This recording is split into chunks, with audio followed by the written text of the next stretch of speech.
Tras la tibia acogida que tuvo Superman Returns en 2006, Warner decidió que había llegado la hora de volver a llevar al Hombre de Acero al cine. El momento era favorable. El éxito del Batman de Nolan y el nacimiento de Marvel Studios indicaban que existía una buena predisposición por parte del público a consumir películas basadas en cómics. El escogido para dirigir la película fue Zack Snyder, que ya tenía experiencia en este género, pues ya había dirigido 300 y Watchmen, además del Amanecer de los Muertos o Sucker Punch. La película fue El Hombre de Acero, estrenada en 2013, cuya historia buscaba plasmar qué pasaría si en realidad Superman existiera y hubiera una invasión alienígena. Para ilustrar este enfoque, el director renunció a su habitual estilo de cámara lenta y optó por una manera de rodar cámara en mano, como si aquello que vemos lo estuviera grabando cualquier persona. Este estilo da un sentido de realidad a lo que vemos en pantalla, pero debido a la velocidad de los movimientos de los personajes que tienen superpoderes, a veces no permite captar bien la acción que se desarrolla. La película nos mostraba los inicios del héroe y cómo éste dudaba de su lugar en el mundo.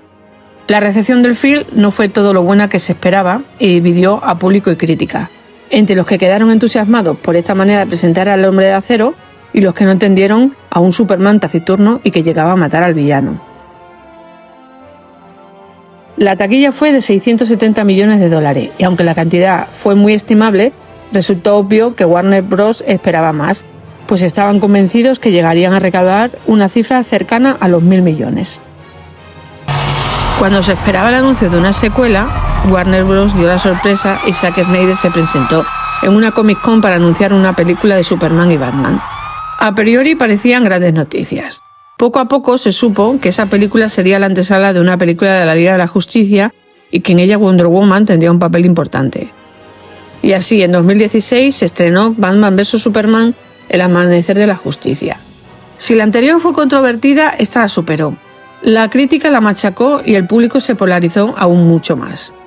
Si en un principio Zack Snyder iba a ser el arquitecto de todo el universo de DC en cine, aquí los productores ya empezaron a imponer ciertas condiciones. La más evidente fue el recorte del metraje, pues cuando la película se estrenó en formato casero, lo hizo con una edición extendida de casi media hora más. Otra de las condiciones era más presencia de Batman. La taquilla fue de $874 millones y para Warner fue a todas luces insuficiente. Se trataba de la primera vez que la Trinidad de DC Comics aparecía junta en pantalla, así que se esperaba mucho más de ella. Y lo que vendría después aún sería peor.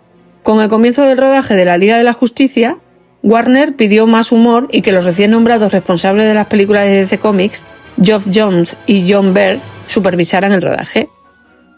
El resto de la historia ya es conocida. Zack Snyder se apartó del rodaje por motivos familiares y lo que en principio se dijo que iba a ser acabar el montaje y poco más por parte de Joss Whedon, acabó con múltiples cambios en la película. Cambió la historia, cambiaron escenas completas y se rodaron añadidos como la familia rusa del final, por no olvidar el famoso bigote borrado de Henry Cavill. La cinta estrenada fue un fracaso de taquilla. Poco a poco, Zack Snyder volvió a dar señales de vida a través de Vero, que es la red social que utiliza habitualmente. Fue publicando imágenes que no se vieron en la película estrenada en cines y contestando preguntas a algunos de sus seguidores. Lo que Snyder iba dejando caer es que a pesar de que aparece acreditado como director, él no era el responsable de lo que se vio en cines. También se generó una tendencia que bajo el hashtag Release the Snyder Cut se pedía a Warner que estrenara la versión del director. Lo cierto es que parece que hacían falta ciertos retoques para que la película estuviera lista. Finalmente, posiblemente debido a la pandemia que paralizó muchos rodajes y el estreno de la plataforma llamada HBO Max, necesitada de contenidos, Warner dio luz verde y presupuesto para rodar algunas escenas y completar los efectos necesarios y posteriormente en 2021 estrenarla en la plataforma digital. La película se estrenó y lo que parecía que sería el final de una reivindicación se convirtió en un movimiento mucho más fuerte y encarnizado, bajo el hashtag Restore the Snyderverse, que pedía que se siguiera con el resto de proyectos que el director afirmaba tener en mente. Las redes sociales se convirtieron en un campo de batalla lamentable, con algunos pidiendo pasar página y otros llamando a boicots e insultando los futuros proyectos basados en los cómics de DC, pero no vale la pena prestar más atención a ello.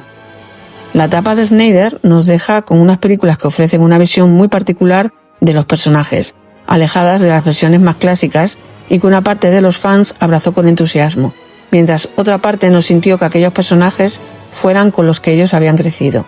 Y una productora que se asustó y quiso cambiar el rumbo, queriendo llegar a ser como Marvel Studios, saltándose muchos pasos intermedios, para acabar finalmente lanzando una serie de proyectos erráticos que hacían que muchos de los personajes que habíamos conocido cambiaran de una película a otra.